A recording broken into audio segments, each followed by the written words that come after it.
Our salutatorian this year is Mr. Ryan Hudson, who was born and raised in the suburbs of Washington, D.C. Ryan was a precocious child who loved to learn. By the time he was a senior in high school, however, he rebelled against any and all authority. On his 18th birthday, he left home, eventually moving to Los Angeles to pursue a career in music, both as a performer and eventually as a songwriter. He also achieved significant success in business, rising to manager of one of the largest music stores in LA. Ryan will describe to you himself the experience that reawakened his passion for learning. He enrolled in the honors program at Santa Monica Community College, maintaining a straight A average while working upwards of 50 hours a week. After completing his associate degree, he transferred to Columbia, where he has maintained the same level of excellence. Nothing captures better Ryan's intellectual acumen and depth than the recommendation Professor David Johnston, distinguished professor of political science, wrote on Ryan's behalf. Ryan Hudson is one of the very, very best undergraduate students I have ever taught in my 36 years of teaching at Princeton, Yale, and Columbia universities. Indeed, no student I have ever taught has been superior. He ranks clearly in the top 1% of all students I've ever taught on intellectual grounds. Morally, he is a person of considerable seriousness. By this, I don't mean to suggest that he is ponderous in any way. He is not. But he takes issues of importance in the real world, including issues of justice, quite seriously and sincerely. Ryan Hudson graduates with a major in political science, better than an A average, summa cum laude, Phi Beta Kappa, as a member of the GS Honor Society and winner of the Ross Prize. Ryan has been admitted to pretty much every law school to which he applied, including Columbia Law School. He has decided, however, to attend the University of Chicago Law School, which has awarded Ryan a major scholarship. It is a pleasure to welcome to the podium the salutatorian of the class of 2016, Ryan Tavel Hudson.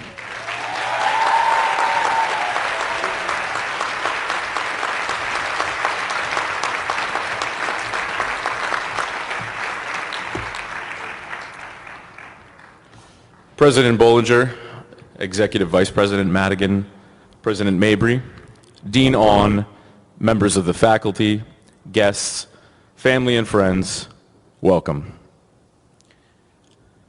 When I began writing this speech, I felt compelled to tailor my presentation to meet certain expectations that you, family members, and fellow graduates might have for a Class Day salutation. I thought it might be important to use phrases like, when I began writing this speech, and during our time here. I also felt that I should keep things light, focusing on the myriad opportunities to which we will all now have access as Columbia graduates. But in the spirit of our particular undergraduate school, I have chosen to forego the traditional path today and instead use this time to address a far more serious topic. Marshmallow acquisition. I know you're all thinking not another speech on marshmallow acquisition, but hear me out. Beginning in 1960, researchers at Stanford University, including Columbia's own Dr. Walter Mischel, began studying the age in which the control of delayed gratification develops in children by conducting the following experiment. A child aged 4 to 6 was led into a room which contained only a table, a chair, and a single marshmallow. The children were told that they could eat the marshmallow, but if they waited for 15 minutes without giving in to temptation, they would be given a second marshmallow. Now, decades later, Dr. Mischel discovered that those children who were able to delay for the full 15 minutes earned higher SAT scores as teenagers and reported higher income as adults than those who did not delay. Today, online articles about this experiment abound, most of which reduce a nuanced set of data to some version of the headline, "Children who pass the marshmallow test enjoy greater success as adults." Now, I never officially participated in this experiment, but I'd like to suggest what would have happened if I had. The moment the researcher left the room, I would have devoured the marshmallow. This is true. Then, bored, I would have somehow found a way to destroy the table and use the pieces to inflict considerable damage on the rest of the room. When the researcher returned and attempted to deny me the second marshmallow, whose existence he had foolishly just confirmed minutes earlier, I would have argued with him until he surrendered it or had me removed. Now, when I was in high school, I was told by almost any adult who could get a word in that I needed to go to college, then perhaps law school, and then establish a career. After that, they said, there would be plenty of time to play music or act or do any of the things for which I had a passion at the time. But if I ignored their advice, left home at 18, traveled around the country playing rock songs for strangers in smoke-filled rooms, I would be foreclosing the possibility of a stable, successful life. Now, my parents, to their great credit, did not join that chorus. They understood very early on that I had no interest in following a conventional course. I wanted to be a professional musician, not for fame or fortune, but because music was my first love, and I don't believe in long-distance relationships. So I spent nearly a decade writing, recording, and performing music. I moved, along with 3 bandmates, from D.C. to L.A. and sold guitars to pay the rent. But when life as a starving artist began to lose its appeal, I decided to give delayed gratification a try. I started managing a large music retail store, and I convinced myself that a substantial income would eventually offset my spiritual inertia. But this new provincial path was interrupted when I received a summons to appear in California Superior Court. I was being sued by a company I had never heard of for thousands of dollars over a credit card debt that I knew I had already paid. I was confused and frustrated. I knew what they were doing was wrong, but I didn't know if it was legal. I couldn't afford to hire a lawyer, but I refused to accept that I was powerless to combat injustice. So, despite my ignorance of the law, I resolved to fight back and began studying contract law and civil procedure every night after work. After 11 months of hearings, motions, and subpoenas, the case was dismissed. But I left the courtroom with more than just a hard-won victory. I had discovered a new passion and rediscovered my sense of purpose. I wanted to practice law. I immediately enrolled in my local community college. I transferred to Columbia 3 years later, and I'll begin law school this fall. But today, thank you.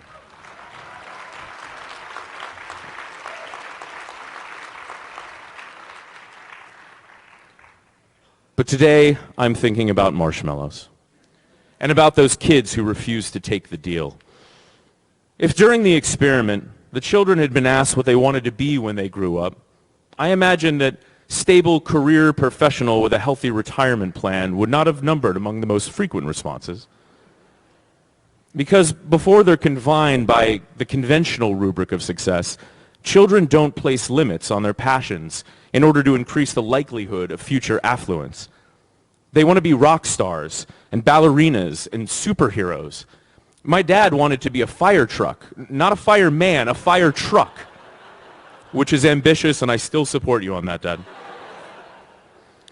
And children want to be all of these things at the same time.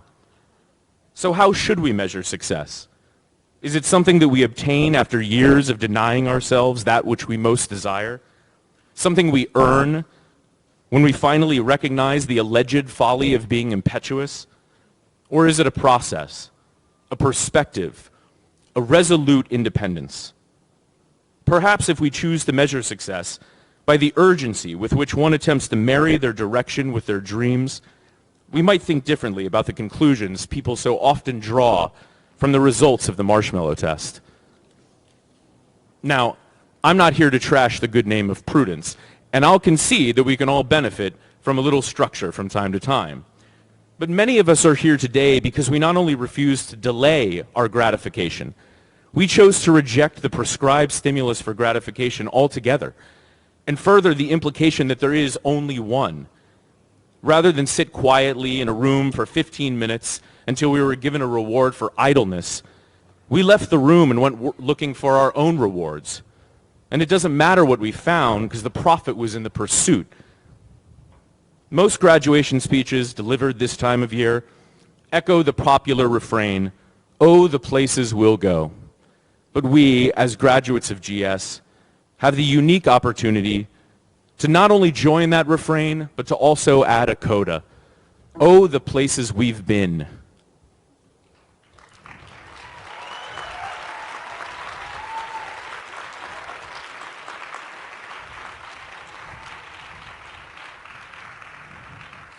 We have actual rock stars and ballerinas within our ranks, and we have 78 real heroes, each of whom, without the aid of superpowers, spent years expressing that most noble passion to serve.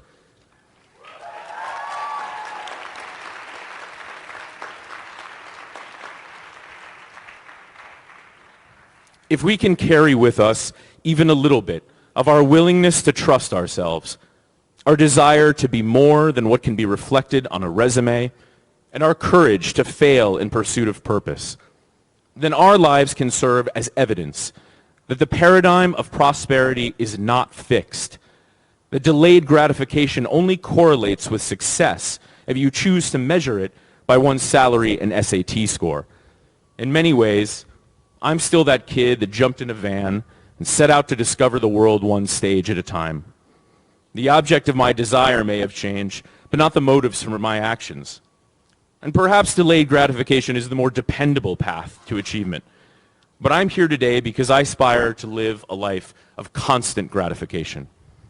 Or, to badly paraphrase a far too often quoted poem, 2 marshmallows were offered in a room, but one required waiting around and doing nothing for no reason.